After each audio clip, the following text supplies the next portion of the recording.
안녕하세요. 결혼한 지 3년 만에 이혼한 30대 여성입니다. 이혼한 지는 이제 막 반년이 넘었고요. 그런데 여전히 저도 모르게 왜 나한테 이런 일이 생겼을까 하고 상념에 빠지곤 해요. 살다 보면 한 번쯤 똥 밟는 날도 있는 거라고 그렇게 생각하고 잊어버리려고 하는데 그게 생각만큼 쉽지가 않거든요. 그래서 차선책으로 선택한 게 남들에게 제 이야기를 해보는 거예요. 후련하게 부정적인 감정을 털어내는 것도 꽤 괜찮은 방법 같아서요.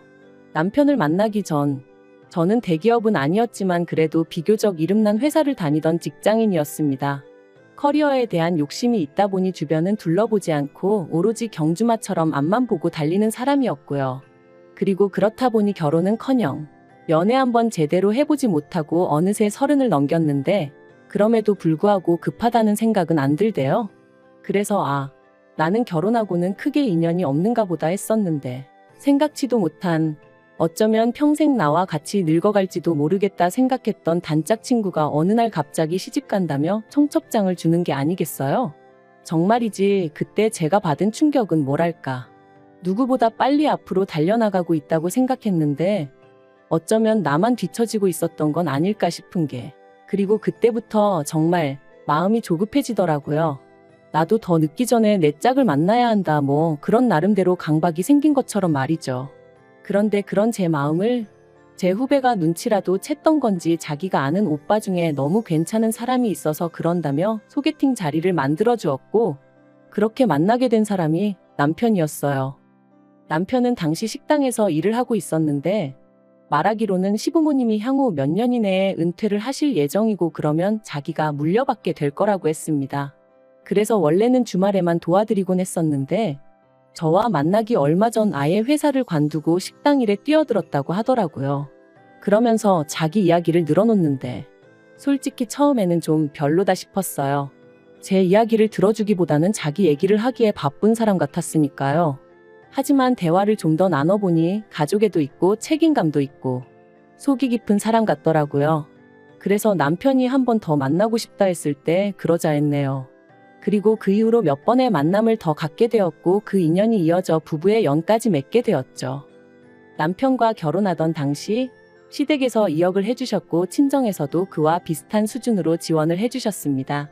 거기에 플러스로 남편은 남편대로 저는 저대로 모아둔 돈이 있었기에 솔직히 부족함이나 어려움 없이 신혼생활을 시작할 수 있었죠. 하지만 모든 것이 원만하게 흘러가는 듯했던 저희 결혼생활이 조금씩 삐그덕거리기 시작한 건 생각지도 못한 신우가 저희의 일상에 등장하면서였습니다.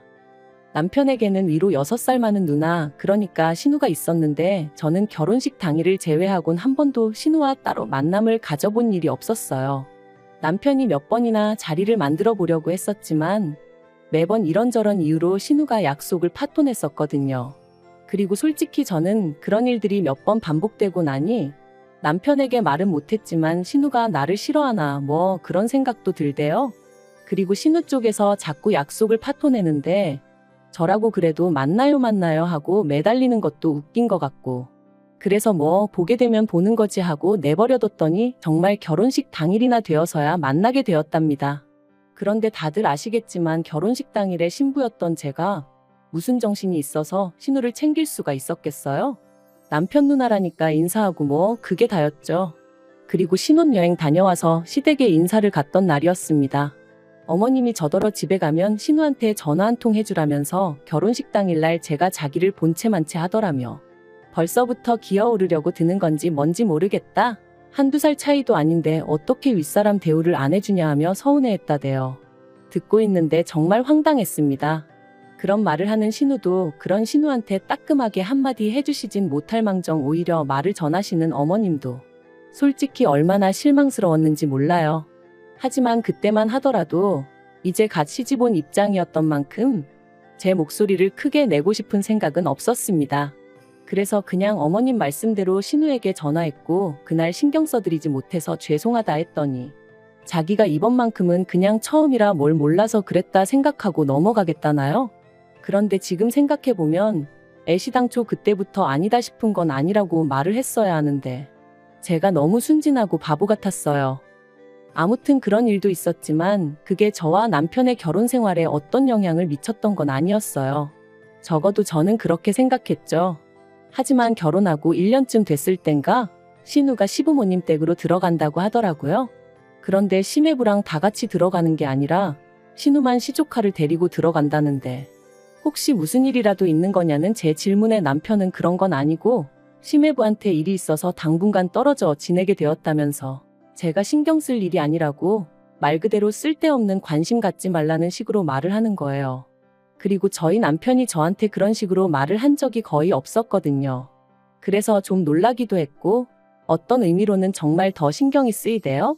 저한테 꼭 뭘 감추는 것 같았으니까요. 그리고 아니나 다를까 역시나 거기엔 저만 모르던 비밀이 있었어요. 바로 신우의 이혼 소식이었죠.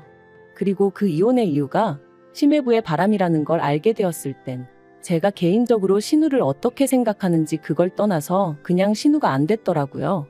그리고 그 과정에서 알게 된 게 신우가 시매부랑 결혼하게 된 것도 시매부가 결혼해달라고 열렬히 신우를 쫓아다니고 뭐 그랬던 게 아니라 두 사람이 술 먹다 하룻밤을 같이 보냈는데 신우가 그만 임신을 했었다대요. 그래서 저희 시부모님이 시매부의 부모님더러 내 딸 인생 책임지라며 난리를 쳐서 결국 결혼을 시켰다는데 그 이야기를 듣고 나니까 그동안 어째서 그 두 사람 사이가 제 눈에는 그렇게 위태로워 보였는지 조금은 납득이 가더라고요. 시매부가 신우를 보는 눈에는 애정이 없었거든요. 심지어 명절이나 시부모님 생신처럼 온 가족이 모인 자리에서 무식하다 교양 없다 해가며 대놓고 무시하기도 일쑤였고 아무튼 그런 두 사람이었으니 이혼 소리가 나왔을 때 놀라지 않았던 건 결코 저뿐만은 아니었을 겁니다. 매달 양육비 60만 원씩 받는 조건에 재산이랄 게 없어서 신우 앞으로 떨어진 것도 없었고 그나마 위자료로 700만 원인가 받았다는데 들으면 들을수록 신우가 참으로 짠하대요. 그리고 상황이 그랬으니 시부모님께서 신우더러 시조카를 데리고 집으로 들어오라 하신 거였고요. 그런데 솔직히 여기까지야 시부모님이 당신들 딸 챙기겠다는데 제가 무슨 말을 할 수 있었겠어요? 저희 친정부모님이라도 그러셨을 테고요. 하지만 제가 이해할 수 없는 건 남편이 보여준 태도였어요. 남편이 도대체 어디서 뭘 듣고 왔는지 자기가 시매부의 역할 그러니까 시조카 아빠 역할을 자처하기 시작했거든요. 남편은 일주일에 6일을 식당에서 일했고 저는 다른 직장인들과 마찬가지로 평일에 일하고 주말에 쉬는 스케줄이었다 보니 저희가 같이 쉬는 날은 일요일 하루가 전부였어요. 그래서 일요일이면 저희는 늘 어디로든 떠났습니다. 서울 근교로 드라이브를 떠나기도 했고 때로는 서울 시내에서 유명한 식당이나 카페를 돌아다니며 연애할 때와 별반 다르지 않은 시간을 보냈죠. 그런데 신우가 시댁으로 들어온 이후로 남편은 걸핏하면 어딜 가든 시조카를 데리고 가고 싶어 했어요. 게다가 장소나 일정도 7살 난 남자아이가 무엇을 좋아하는지에 맞춰지기 시작했달까요? 그리고 저라고 처음부터 반대를 했던 건 아닙니다. 남편이 쉬는 날엔 신우가 식당에 나가서 시부모님을 도와 일을 했으니 제가 생각해도 시조카가 좀 쓸쓸하겠구나 싶어서 처음엔 남편이 하자는 대로 따라줬었죠. 그런데 그렇게 한두 달 시간이 흐르고 나니까 일단 쉬는 날이 쉬는 날처럼 느껴지지가 않았고 이러다 우리 둘만의 시간은 언제 가질 수 있을까 싶은 게 남편에게 점점 서운한 마음이 들더라고요. 또 한편으론 어린애를 상대로 이런 생각을 하는 제 자신이 한심해서 스스로에게 짜증도 많이 났죠. 아무튼 고민 끝에 결국 남편에게 이제 시조카를 데리고 나가는 건 그만했으면 좋겠다고 어렵게 말을 꺼냈습니다. 그런데 남편은 저더러 지금 어린애를 질투라도 하는 거냐며 유치하다 하더니 그러면 저는 혼자 집에 있으라대요. 자기는 어쨌든 시조카가 안쓰러워서 나 몰라라는 못하겠다면서 말이죠. 그리고 전 이런 남편의 반응에 꽤 충격을 받았습니다. 하다못해 저를 어떻게든 달랜다던가 설득을 한다던가 그런 과정도 없이 저랑 시조카 중에 시조카를 딱 선택했다는 자체가 너무 서운했거든요. 그리고 그날 이후로 정말 저는 혼자 집에 남았고 남편은 시조카를 데리고 나가더군요. 그런데 그 상황 자체보다 더 황당했던 건 바로 그 다음 주부터는 신우까지 합세하여 셋이 외출을 했다는 거예요. 사실 신우가 일을 하니까 시조카 혼자 있게 하기가 뭐해서 남편이 데리고 다녀도 뭐라고 안 했던 건데 남편이랑 시조카 그리고 신우까지 누가 보면 셋이서 한 가족인 줄 알게끔 그렇게 주말마다 나가니 어처구니가 없더라고요. 그래서 남편한테 이제 보니 신우도 쉬는 거고 그럼 신우가 시조카를 챙기면 되는 거지 당신까지 같이 나갈 필요가 있냐니까. 여자 혼자 애 데리고 다니면 사람들이 무시한대요. 그리고 신우가 지금 심리적으로 많이 위축되어 있기 때문에 남자인 자기가 옆에서 같이 다녀줘야 안심을 한다나요? 정말이지 듣는데 기도 안 차더라고요. 제가 남편더러 말도 안 되는 소리 좀 하지 말라고 했어요. 삼촌으로서 조카 챙겨주고 동생으로서 누나 챙겨주고 그러고 싶은 마음은 알겠지만 남편 역할부터나 제발 좀 똑바로 하란 말과 함께요. 그런데 이 이야기가 어머님 귀에 들어갔고 저는 정말 말 그대로 호되게 욕을 먹었습니다. 어머님께서 저더러 왜 이렇게 신보가 못돼 먹었냐면서 남매 사이를 갈라놓으려고 하는 거냐며 정말 실망이라셨거든요. 그래서 제가 어머님한테 제 입장도 이해를 좀 해달라고 하소연을 했습니다. 남편이 식당일 마무리하고 집에 오면 11시고 그럼 저희는 1시간도 채 같이 보내지 못한다. 그러다 만나는 게 일요일인데 언젠가부터 신우랑 시조카까지 남편이 챙긴다고더니 정작 부부로서 저희가 같이 함께 보낼 시간이 없다. 어머님도 여자고 아내이시면서 이런 제 마음은 왜 이해를 못 해주시냐. 그리고 저는 솔직히 제가 이렇게까지 이야기를 하면 어머님이 미안하다. 내가 미처 거기까진 생각을 못했다. 내가 네 신우고 네 남편이고 알아듣게 잘 이야기해보겠다. 뭐 이런 식으로 나와주실 줄 알았어요. 그런데 제가 드라마를 너무 많이 봤던 걸까요? 아니면 이상과 현실을 구분 못하는 바보천치였던 걸까요? 어머님이 보여주신 반응은 제 예상과는 완전히 달랐습니다. 저더러 나는 여자고 아내고 그런 건 모르겠고 내 새끼들이 가깝게 지내는 게 좋다.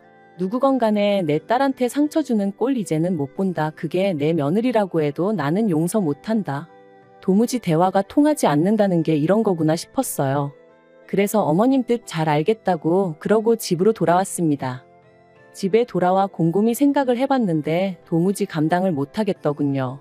막말로 신우가 재혼을 하지 않는 한 언제까지라도 이런 생활이 이어질 것만 같았고 그럼 도대체 우리 애는 언제 갔지? 그런 생각도 들고 설령 제가 애를 낳는다고 한들 우리 애가 시조카한테 치이지 말란 법이 있나 싶기도 하고 생각할수록 말 그대로 머리가 터질 것처럼 아팠어요. 그리고 그렇게 며칠 동안 어디다 말도 못하고 혼자 끙끙 앓다가 결국 남편에게 헤어지자 했습니다. 당신이 그렇게 가족을 끔찍히 생각하는 줄 몰랐다고. 그런데 나는 아직 당신에게 진짜 가족이 아닌가 보다고. 그러니 내가 빠져주겠다 했어요.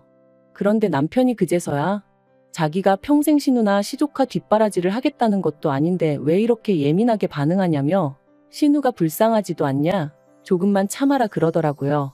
죽어도 서운했냐? 미안하다 그런 말은 안 하고. 그래서 그냥 아니라고 원 없이 챙겨주라 했어요. 솔직히 언젠가부턴 신우가 본 척 같고 제가 척 같은 기분까지 들어서 더는 신경 쓰기도 싫고 여러 가지로 마음이 떠났던 것 같아요. 그런데 남편은 마지막까지도 네가 이런 식으로 나오면 우리 누나가 얼마나 불편하겠냐. 가뜩이나 힘든 사람 더 힘들게 해야겠냐. 너 연애할 때만 하더라도 남들한테 친절하고 상냥해서 내가 그게 좋아서 너랑 결혼하기로 한 건데 이게 네 진짜 본 모습이냐 그러더라고요. 정말이지 그런 말을 짜증스럽게 짓거리는 남편을 보고 있자니 나를 이해해줄 생각은 요만큼도 없구나 싶으면서 완전히 정이 떨어져 버렸죠.